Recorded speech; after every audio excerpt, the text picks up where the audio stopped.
প্রাকৃতিক সৌন্দর্যের আধার আমাদের এই মাতৃভূমি বাংলাদেশ। বাংলাদেশে রয়েছে ৬টি ঋতু, কিন্তু একটি জায়গা থেকে যদি আপনি ৬টি ঋতুর সৌন্দর্য উপভোগ করতে চান, তাহলে আপনাকে চলে আসতে হবে ঢাকার কাছে অবস্থিত ধামরাই উপজেলায় সেই রূপনগর। রূপনগর আসলে রূপে ভরা, সৌন্দর্যে ভরা সুন্দর একটি জায়গা, যেখানে ৬ ঋতুতে ৬ রকমের সৌন্দর্য উপভোগ করা যায়।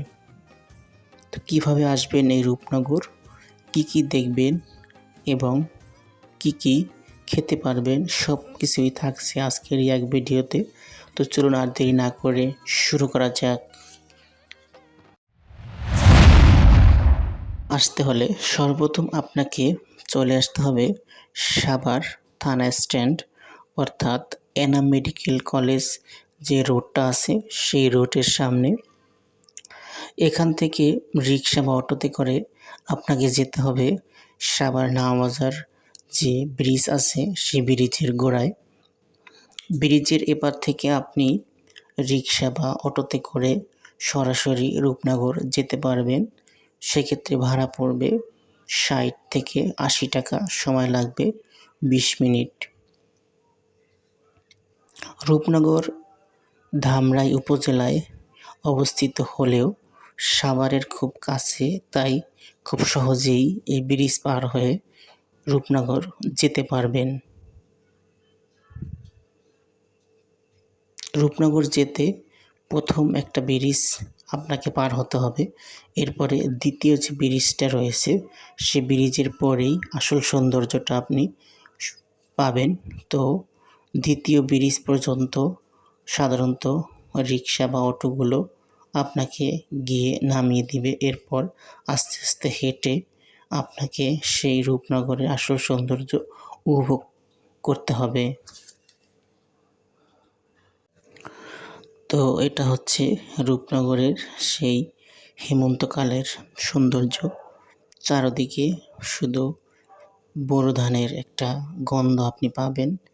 তো এখানে আসলে ধানগুলো রাস্তায় উঠিয়ে সেখান থেকে মাড়াই করে চাষিরা বাড়িতে নিয়ে যায়। তো আপনি এখানে আসলে চারদিকে শুধু ধানের যে খড়, ধান শুকানো, ধান মাড়াই করা এবং ধান কেটে রেখে দেওয়া, এরকম ধানের সৌন্দর্য দেখতে পাবেন এবং ধানের যে গন্ধ সেটাকে আপনি উপভোগ করতে পারবেন এবং গ্রামীণ যে প্রাকৃতিক সৌন্দর্য পাবেন। রূপনগরের আসল সৌন্দর্য উপভোগ করা যায় বর্ষাকালে। এখানে চারিদিকে শুধু অথই পানি, যেদিকে তাকাবেন শুধু পানি আর পানি। তো এই পানিতে গোসল করা অথবা আপনি এখানে নৌকায় চড়তে পারবেন ঘন্টা প্রতি ২ থেকে ৩০০ টাকা, এবং ৩-৪ জন একসাথে নৌকায় চড়তে পারবেন। নৌকা দিয়ে এখানে ঘুরতে সত্যি অন্যরকম একটা শান্তি পাওয়া যায়, কারণ অনেক বিশাল এরিয়া জুড়ে শুধু পানি আর পানি। তাই নৌকা ভ্রমণের যে স্বাদ সেটা আপনি এই রূপনগর আসলে ভালোভাবে উপভোগ করতে পারবেন।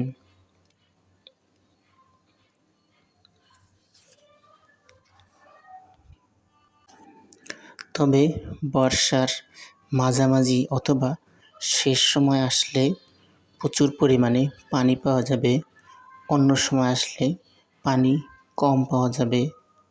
সেক্ষেত্রে নৌকা নাও পেতে পারেন।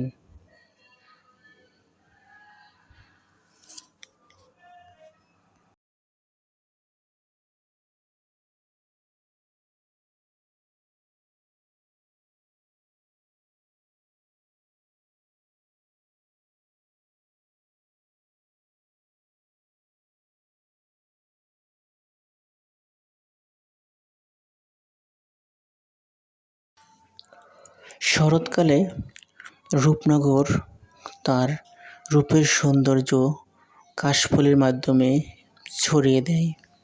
চারিদিকে শুধু কাশফুল, কাশফুল, সাদা শুভ্র কাশফুল। এই কাশফুলের সৌন্দর্য আপনাকে মুগ্ধ করবে এবং যেদিকে তাকাবেন শুধুই কাশফুল আর কাশফুল। তাই কাশফুলের সৌন্দর্য মন ভরে উপভোগ করতে চাইলে অবশ্যই আপনাকে এই শরতে রূপনগর চলে আসতে হবে।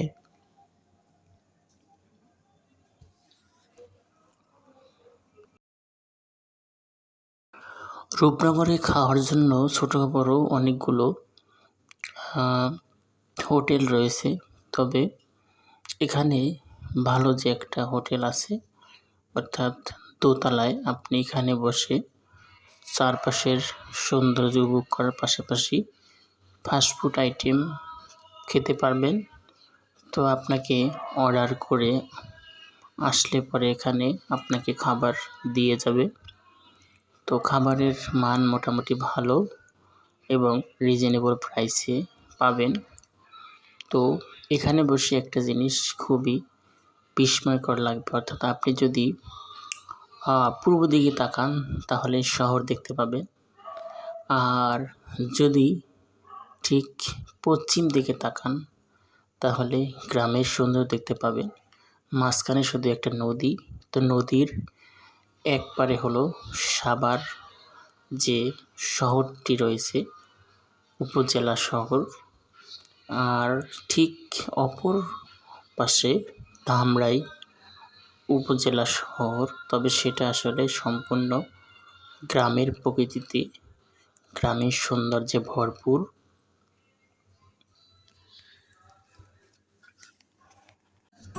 শীতকালে যদি আপনি রূপনগর আসতে পারেন তাহলে চারদিকে শুধু সরিষা ফুলের হলুদ রাজ্যকে দেখতে পাবেন।